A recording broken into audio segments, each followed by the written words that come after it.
Mahigit 2 buwan na ang nakalilipas matapos manalasa ang bagyong Christine. Milyong-milyong residente ang naapektuhan. May mga nakabangon na, pero marami ang hindi pa rin makaahon dahil sa lawak ng pinsala gaya ng ilang taga Lemery, Batangas. Ang kanilang sitwasyon sa special report ni Nico Wahe.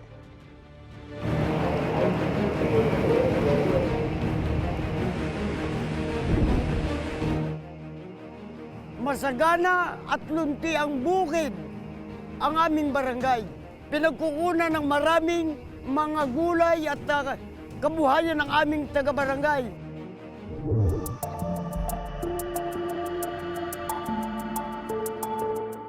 Lahat ng yan ay tila bakas na lang ng lumipas ng Purok 7 sa Barangay Nonong Casto rito sa Lemery, Batangas.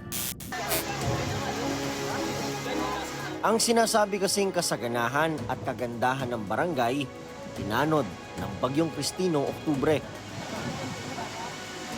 Noong October 24, nagsisiksika ng ilang residente ng Purok 7 sa bubong ng isang bahay para mailigtas ang kanilang mga sarili. Mataas at rumaragas ang baha na may kasamang putik at mga troso ang lumamon sa lugar. Hindi na rin nila magawang mailigtas ang ilang kalabaw na naiwan sa gitna ng baha.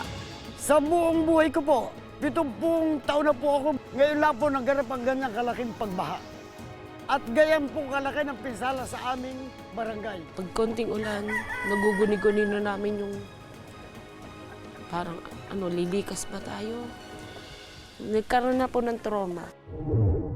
At kung marami sa mga nasalanta ng bagyong Christine ay nagsimula ng bumangon, ang mga taga-Purok 7, 2 buwan matapos ang pananalasa, ganito pa rin ang sitwasyon.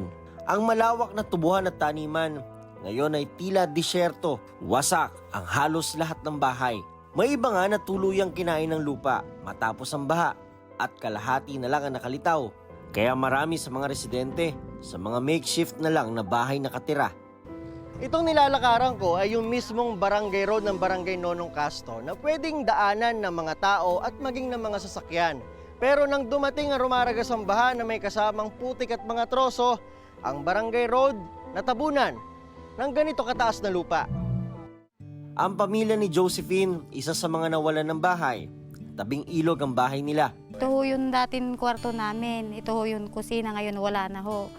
Dinaanan ho kasi ito, mismo ho yung baha ho na sumintro ho talaga dito ho sa aming bahay. Kaya wash out ho lahat. Wala ho natira ni isang gamit ho namin.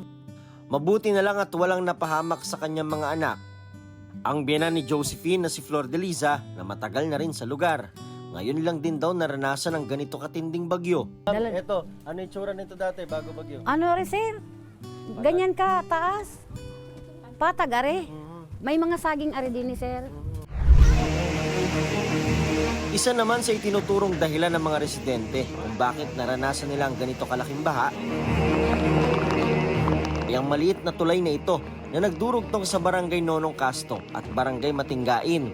Sa video, makikita kung paano humaharang ang mga trosong galing sa bundok sa ilalim ng tulay. Karaniwan naman daw talagang dumadaloy ang mga troso sa ilog na ito palabas ng dagat dito sa Barangay Nonong Casto sa Lemery, Batangas. Ang kaso lang, nung panahon ng bagyong Christine, masyadong maraming troso ang dumaloy mula sa bundok. Dahilan, para bumara ang mga troso sa bahaging ito ng ilog na may tulay. Kaya ang resulta, ang tubig na may kasamang mga troso, umapaw papunta rito sa Barangay Nonong Casto. Ay, di ba sa haba ng kahoy at malalaki. Nagbara ang haba ng bara sa tulay. Ay di na daan ng tubig sa ibabaw. Ngayon, tuluyan nang nawala ang tulay at huwag na raw sanang ibalik ito para makadaloy ng maayos ang tubig at maging ang mga troso mula sa bundok. Bukod sa kung paano babangon muli ang bawat pamilya, ang mga bata sa Purok 7 ang iniisip ng kanilang mga magulang ngayon. Sa tala ng barangay, nasa mahigit 300 bata, edad 0 to 15 years old ang mayroon sa lugar. Mas marami kaysa sa mga may edad. Marami sa kanila sariwa pa sa isip ang mga naranasan noong kasagsagan ng bagyo. Kala po namin hanggang dito na lang po kami. Sobrang laki po ng bahat. Parang ayaw po magpahawat. Hindi po kami makalabas dahil po kasabay po namin yung malalaking troso. pag hindi po namin makikita, mag-aano po kami matutong. Pero mas malala ang problema pagtapos ng unos.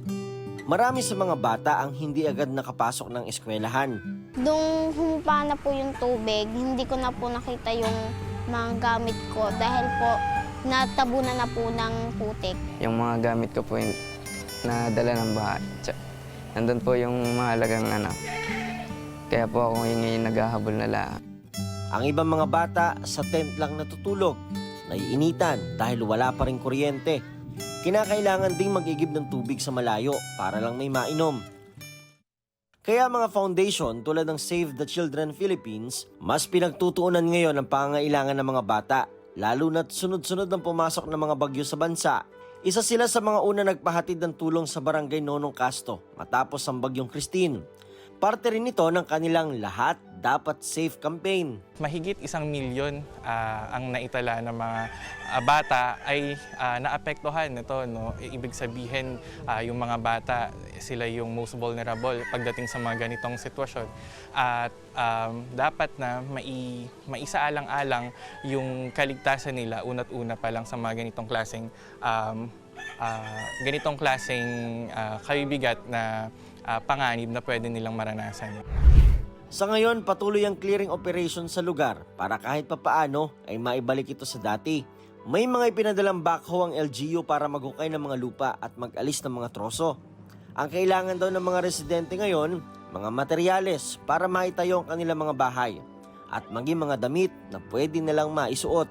Ayon sa mga taga-barangay, nakatanggap naman sila ng tulong mula sa LGU gaya ng mga relief goods. Nagbigay rin daw ng mga yero para gawing bubong. Marami rin daw tumutulong ng private organization. Pero ang hinihintay nila, Sa pangyayari po ito, inihintay po namin ang masusi, ang kumpletong pagtugaygay ng ating katastasang gobyerno upang kami ay muling makabalik sa aming normal na pamumuhay. sa mga gusto magpahatid ng tulong sa mga taga-Purok 7 sa Barangay Nonong Casto, maaaring makipag-ugnayan sa kanilang barangay chairman.